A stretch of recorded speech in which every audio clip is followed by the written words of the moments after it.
မင်္ဂလာပါဒီဗီဒီယိုမှာတော့ပတ်လတ်ကြောပေါ်မှာစာရေးတဲ့သင်ခန်းစာပဲဖြစ်ပါတယ်ပတ်လတ်ကြောပေါ်မှာစာရေးဖို့အတွက်ပထမဦးဆုံး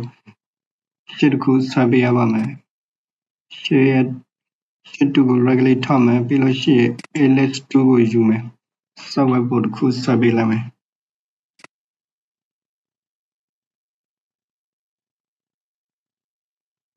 software ပို့ဆွဲပြီးလို့ရှိရင်တော့တစ်ခါတည်းစတုတ်ကွက်လိုက်မယ်ဒီခန်းနေရာမှာထောက်ပြီးလို့ရှိရင်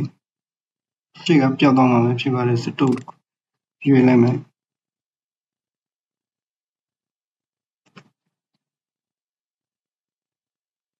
စတုတ်ရဲ့ size ကိုတော့1 pixel နဲ့ပဲထားပေးလိုက်မယ်ပြီးလို့ရှိရင်တော့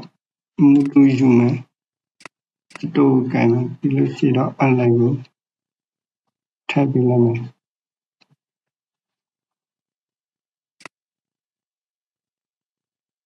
ဒီပတ်လတ်ကြောပေါ်မှာစာရေးဖို့အတွက်တက်တူယူပါမယ်တက်တူကိုယူပြီးတော့ ਨੇ font style ကိုတော့ 10 new roman နဲ့ရွေးထားပေးလိုက်မယ် regular ကိုတော့အခုလက်ရှိကတော့ regular နဲ့ပဲထည့်ပေးလိုက်မယ် font size ကိုကျတော့14ယူလိုက်မယ်ပြီးလို့ရှိရင်တော့သူရဲ့ color ကတော့ကိုယ်စိတ်ကျ color ရွေးပေးလို့ရမှာပဲဖြစ်ပါတယ်ပုံမှန်အဖြစ်တက်တူကိုယူပြီးတော့ဘောလေးဆွဲမယ်ဆိုလို့ရှိရင်စာကြောတွေကအတက်ပဲရမှာဖြစ်ပြီးတော့စာကြောကအတက်ပဲရမှာဖြစ်ပြီးတော့ဒီလိုမျိုးပတ်လတ်ကြောပေါ်မှာစာရေးဆိုလို့ရှိရင်တော့ဒီပတ်လတ်ကြောမှာ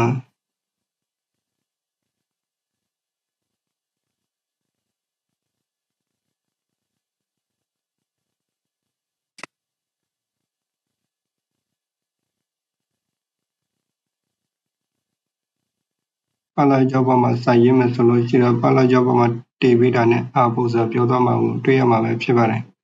အပူစာဖြစ်သွားပြီဆိုလို့ရှိရင်ကလေးတစ်ချက်ထောက်လိုက်တာနဲ့ပတ်လတ်ကြောပေါ်မှာစာရေးထားပြီးသားဖြစ်သွားပါတယ်ဒီလိုမျိုးစလက်ဝင်နေတဲ့ချိန်မှာကိုကျဲတဲ့စာကိုပြင်ပေးလို့ရမှာပဲဖြစ်ပါတယ်